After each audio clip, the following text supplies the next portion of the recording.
I'm Cameron White. I've been teaching for about 10 years. I was at Crockett County High School for 9 of those years, and this is my first year at Arlington High.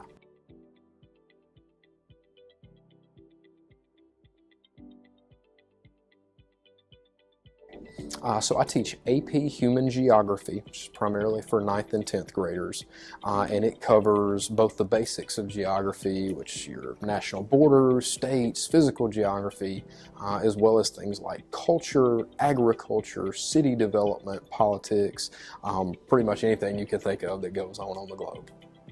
I chose this class because a lot of people recommended it to me as a starter AP, as well as I was more interested in the history of the world and how it would affect today's society. So AP Human Geography, for a lot of students, that's the first AP class they take as a 9th grader. That's kind of the first one they hit.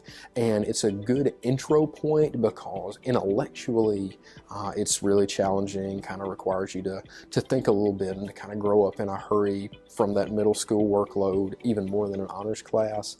But in terms of the labor-intensive nature of it, there's maybe not as much reading night in and night out and outlining and reading checks and all that. So I think we try to find a good balance of challenging people, but challenging people also doesn't mean 4 hours of homework every night, if that makes sense. I think the favorite thing I've learned this year was what we did about spatial distribution. I really liked it because of the way he taught it. He would teach us to it in class, but then he would also teach it to us through like verbal and physical methods. Like we went out into the hallways and he would ask us to do these things, and it helped me learn it a lot better. I like best about it that it's not the same thing for 10 months. That we're talking about agriculture in class right now. Next month we're going to be talking about cities. Then the month after that we're going to be talking about economic development. It's 10 courses wrapped up all in one, so it changes a lot, which keeps it moving for me and keeps it moving for the students too.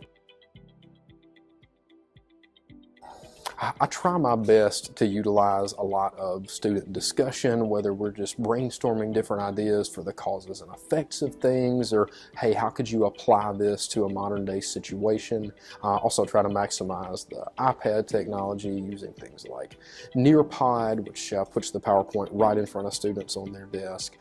Utilize a lot of visuals, videos, case studies, and things of that nature to try to really put it right in front of them, both literally on the iPad and in reality.